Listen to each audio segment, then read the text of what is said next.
Hey guys, so today I'm going to be making some hard cider. Hard cider is just apple juice that you let ferment with some yeast. So it's a pretty simple process. You basically combine the sugar, the yeast, and the apple juice and then let it ferment. Alright, so here we go. Well, okay. So this is my apple juice. I got it from the local health food store. This is the yeast. I got it from the brewing company place that it's right near our house. It's Pasture Champagne.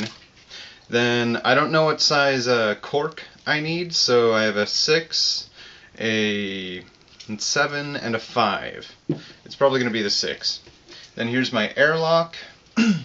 And then I have 1 cup of sugar and some pectin enzyme.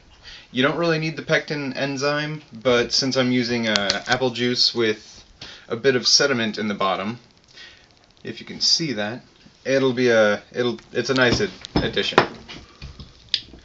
Alright, so this is all we do. We open the apple juice, and because it's straight from the store, it's sterile, so you don't have to worry about the glass being sterilized or anything. Then you pour out about a cup.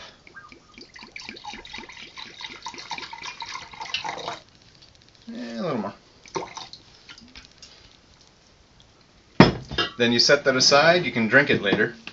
And then because I'm cheap, I don't have the proper materials or anything, I'm going to use a sheet of paper as a funnel for the sugar.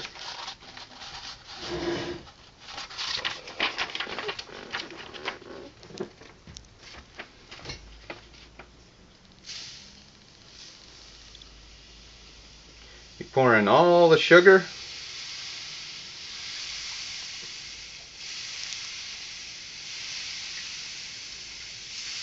You spill a little bit of the sugar on accident, which you're not supposed to do. Set that aside. Then you can add your pectin enzyme, which you don't really need unless you're using apple juice with a lot of sediment in the bottom still. Then you take your yeast, and this package of yeast is good for about 5 gallons of hard cider. I'm only making 1 gallon. So you really only need, at the very most, about half the package. So about a teaspoon would be good. I'll do just a little more. There we go. Yeah, that was maybe a third of the package. Alright, and then once you have it all inside, you put the cap back on. And then you shake it like crazy. You want to get as much air into the mixture as possible, because air is required for the fermentation process. Oxygen is.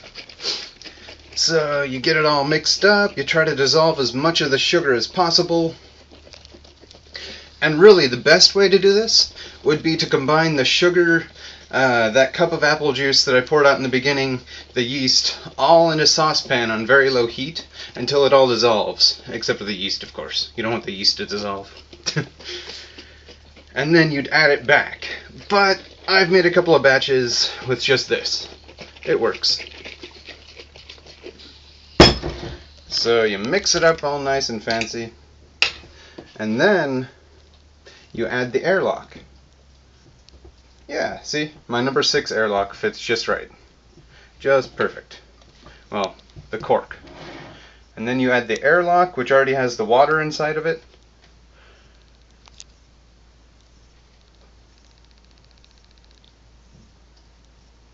There we go. And ta-da! That's it. Now all you have to do is write the date and time if you want. Then what kind of yeast you used or any other notes that you'd like. Then store it in a cool, dry place for about a month, and you have yourself some hard cider.